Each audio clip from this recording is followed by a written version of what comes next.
जय श्री कृष्णा, राधे राधे। आप सभी कैसे हैं? आशा करती हूँ आप सभी अच्छे होंगे, तंदुरुस्त होंगे, स्वस्थ होंगे। आज मैं आपके सामने फिर से एक रीडिंग के साथ आई हूँ। रीडिंग में इतना ही कहूंगी, जितना रेजोनेट होता है उतना लीजिएगा, बाकी दूसरों के लिए छोड़ दीजिएगा। किसी को पर्सनली कंसल्टेशन लेना है उसके लिए आप डिस्क्रिप्शन नंबर लेके सिर्फ और सिर्फ व्हाट्सअप करें, कॉल्स को अवॉइड करें। फेक अकाउंट से बच के रहना है। एक ही नंबर से बातें होंगी, वो नंबर है 8877755171। इस नंबर के अलावा कहीं से भी कोई भी आपको अप्रोच करता है, बेझिझक आप उन्हें ब्लॉक कर दें। कोई टेरो न्यूमरोलॉजी सीखना चाहता है उसके लिए भी आप डिस्क्रिप्शन नंबर लेके संपर्क कर सकते हैं। सो आज की रीडिंग में देखेंगे क्या गाइडेंस, क्या मोटिवेशन आप लोगों के लिए आ रहा है ईश्वर की तरफ से। हर हर महादेव। ओम नमः शिवाय। ओम नमः शिवाय। ओम नमः शिवाय। ओम नमः शिवाय। ओम नमः शिवाय। हर हर महादेव। ओम नमः शिवाय। ओम नमः शिवाय। ओम नमः शिवाय। ओम नमः शिवाय। ओम नमः शिवाय। ओम नमः शिवाय। ओम नमः शिवाय। Bottom of the deck. काफी नार्सिसिस्ट लोगों से आपने डील किया है। काफी फैमिली में ही है, फैमिली के ही लोग हैं। ये 3 लोग हैं जो आपके नेचर के साथ खेलते हैं, आपके इमोशंस के साथ खेलते हैं। काफी नार्सिसिस्ट लोग हैं जो प्लानिंग ही करते हैं। सब कुछ होते हुए भी, जीवन में सब कुछ है इनके, सब कुछ होते हुए भी इनके मन में शांति नहीं है। आपके जीवन में अशांति कैसे फैलानी है, इनको हमेशा से ये खेल खेलना बहुत पसंद है। आपने अपने जीवन में सबको एक साथ लेके चलने की कोशिश की, गिव एंड टेक रखा, प्यार दिया, बदले में एक्सपेक्टेशंस कम रखी, लेकिन आपने सोचा कि जीवन में बैलेंस होना चाहिए, शांति होनी चाहिए, सब कुछ एक साथ चलना चाहिए।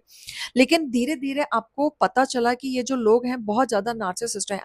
खुद गलती करेंगे तो आप पे डाल देंगे, बिना बात के कलेश करेंगे, छोटी सी बात को बड़ा कर देंगे, चीखना चिल्लाना, शांति से बात नहीं करना, अलग रहना, कभी भी आके किसी भी बात का बतंगड़ बना देना या फिर अपनी मर्जी से चुप हो जाना। बहुत ज्यादा टॉक्सिक हो गया था आपके लिए, बहुत ज्यादा नार्सिसिस्ट हो गया था आपके लिए। और इस तरीके से हो गया था कि आपको समझ में नहीं आती थी चीजें। पहले आपको लगता था ये सब क्या है, क्या चल रहा है।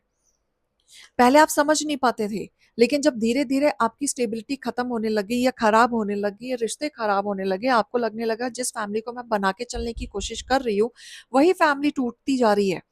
तो आपको धीरे धीरे रियलाइज हुआ कि ये पर्सन कहीं ना कहीं आपके लिए नहीं बने हैं, ये सिर्फ आपको यूज कर रहे हैं। आप प्यार चाहते हो, सामने वाला प्यार नहीं चाहता। सामने वाला आपको कहीं ना कहीं धमकियां देता है, डिवोर्स का, कोर्ट केस का, अलग होने का, सेपरेशन होने का, या कहीं ना कहीं आपको डरा के रखना चाहता है, कंट्रोल में रखना चाहता है। ये बहुत नार्सिसिस्ट लोग हैं। ऊपर से इनकी ही फैमिली इनको सपोर्ट कर रही है और आपको अकेला छोड़ रखा है। आपको समझ नहीं आ रहा है, आपको ये समझ नहीं आ रहा है कि मैं इस चीज को हैंडल करूं तो करूं कैसे। क्या मुझे आगे बढ़ना चाहिए? क्योंकि आप शरीफ हैं, आप इनोसेंट हैं, आपको नहीं पता कोर्ट केस क्या होता है, सेपरेशन क्या होता है। आपको लगता है कि रिश्ते हैं तो निभाओ, अच्छे से निभाओ, बैठ करके बात करो, सॉल्यूशन करो। बट सामने वाला नार्सिसिस्ट है तो कैसे समझेगा? नहीं समझेगा। उसको तो कोई फर्क नहीं पड़ता। उसे उसके हिसाब से तो आज आप चले जाओ उसकी जिंदगी से, कोई फर्क नहीं पड़ता। थाती देख लीजिएगा, किसी के लिए भी हो सकता है। राइट? तो इन्होंने आपकी मासूमियत का बहुत फायदा उठाया है और इसी चीज का फायदा उठा के ये सारी हरकतें की हैं, क्योंकि बैक सपोर्ट इनका खुद का फैमिली है। ये सब करने में आपको सपोर्ट किसी से नहीं मिल रहा है। अच्छा, अच्छा बुरा दोनों दिख रहा है, कौन सही है कौन गलत है, लेकिन फिर भी आपका साइड नहीं लिया जा रहा है। आप हीलिंग प्रोसेस में जा रहे हैं, संभलने की कोशिश कर रहे हैं, क्लैरिटी आप चाहते हैं, आप डिसीजन लेना चाहते हैं, संभलना चाहते हैं। आप ऐसे जिंदगी जीना नहीं चाहते, आप पीस चाहते हैं। आपको लगता है कि साथ रहना है तो पीसफुली रहो, कलेश में मत रहो। और यहाँ पे कलेश डेली है, कलेश बहुत ज्यादा है, हर छोटी छोटी बात पे कलेश है। जिस चीज से आप परेशान हो चुके हो, लेकिन अब आप कहीं ना कहीं स्पिरिचुअलिटी में जा रहे हो, आपको क्लैरिटी मिल रही है, आप सॉल्यूशन निकालना चाहते हो। अब आपको लग रहा है कि नहीं, कुछ तो स्टैंड लेना पड़ेगा, नहीं तो ये नार्सिसिस्ट लोग आपको मार डालेंगे। क्योंकि ये रफ्तार से कोई ना कोई एक्शन लेंगे और आपको अलर्ट रहने की जरूरत है।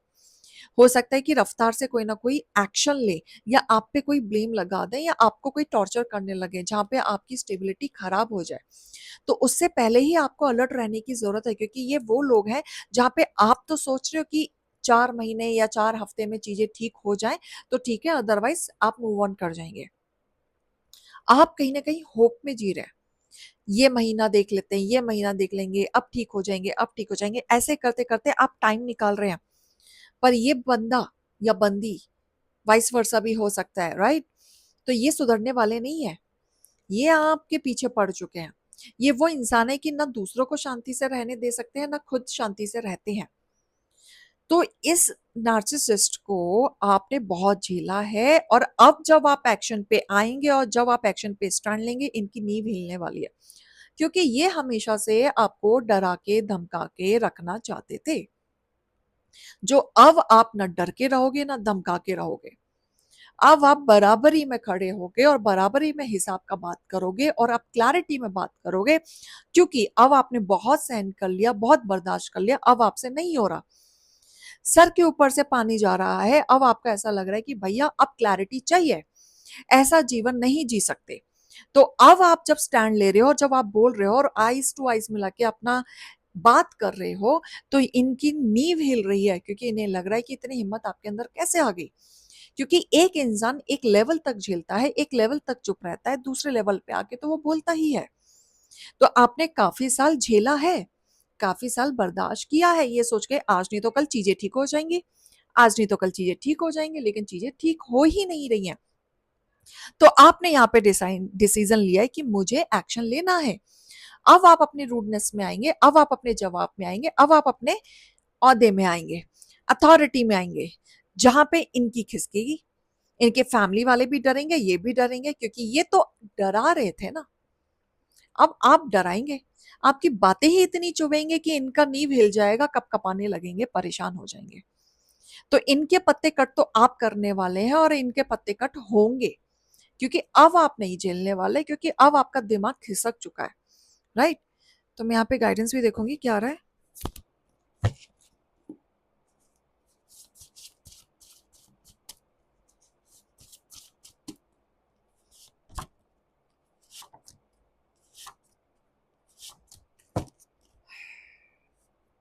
ओके, देखो, एक तो आपको पता है कि ईश्वर आपके साथ है, तो इनका कोई जादू टोना मैनुपुलेशन ये कुछ नहीं बिगाड़ पाएंगे। ये आपको अच्छे से पता है, क्योंकि आप हीलिंग प्रोसेस में आए, बड़ी मुश्किल से आए, काफी चीजें आपने झेली हैं, ठीक है? क्योंकि इन्होंने आपसे बहुत रूखा सूखा बर्ताव किया है, बहुत ज्यादा रूखा सूखा बर्ताव किया है, और लिमिट से बाहर जाके रूखा सूखा। हर टाइम घर में नेगेटिविटी, हर टाइम घर में नेगेटिविटी, पॉजिटिविटी बिल्कुल भी नहीं।